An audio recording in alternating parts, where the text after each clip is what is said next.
In 1847, Louis-François Cartier founded one of the most famous companies of all time. But it was around 1900 that the designs really started to become something very special. And I'm here today to show you an exquisite Cartier diamond and platinum brooch.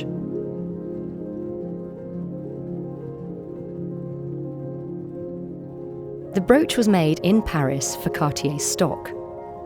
That meant it was designed in-house, and it was stock jewels that tended to be the most forward-thinking in terms of design.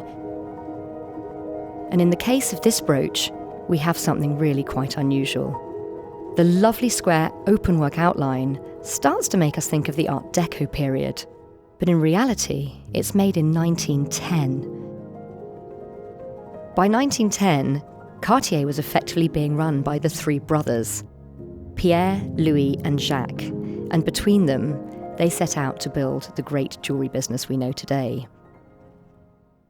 The creative director was Louis, and he based himself in Paris, and we very much see him behind brooches like this in the period. Louis was a scholar and a collector. He had a wonderful library of art books, which he lent out to his designers to use as inspiration for jewellery designs of the time. And in particular, he loved the arts of the Islamic world. And that's what's so lovely about this brooch. We see some of the inspirations of the Islamic world coming through very early in this piece of jewellery. The scrolling edges remind us of some of the lobes and finials in Islamic art and architecture. There's at least 120 diamonds, with a cushion-cut, sparkling stone right in the middle. And some of the smaller diamonds around the edges are what we would call single-cut diamonds, where they've not been fully faceted, they've just got 8 facets on the surface, but they still sparkle with this amazing light. But what I really love about this brooch is how it seems to be so ahead of its time. We've got this wonderful geometric square outline, these very jagged edges here, which again are reminiscent of Islamic art and architecture, and that beautiful cushion-shaped diamond in the middle. All these different geometric shapes, which really help it look ahead to the future. The cushion cut itself is actually a modified brilliant cut, which was designed in order to have as much light as possible enter through the front or the top or the table of the stone and come back again to our eyes without falling through the back. And in this case, one of the reasons this diamond is so bright is that it's been cut perfectly.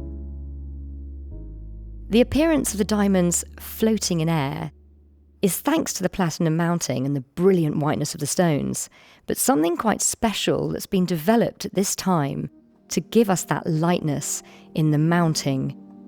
And that's a particular technique known as milgrain setting, in French milgrain, where they use tiny little dots of platinum to go around the edges of the stones, so it breaks up any line of a mounting.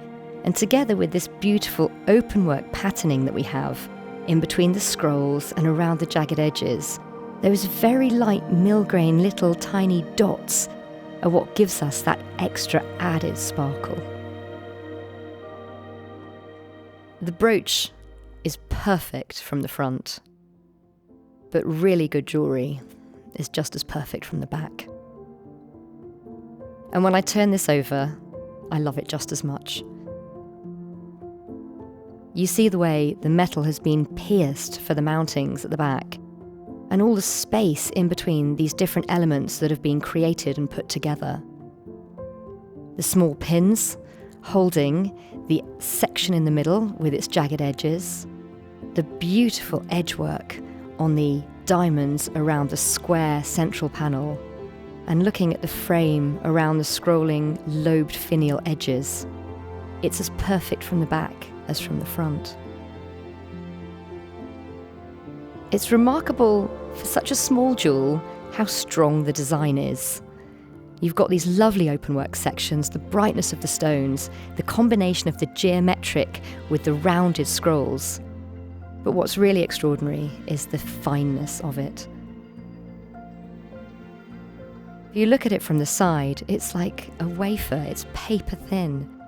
And it's that beauty which really, when you hold it, you feel like you're holding a work of art.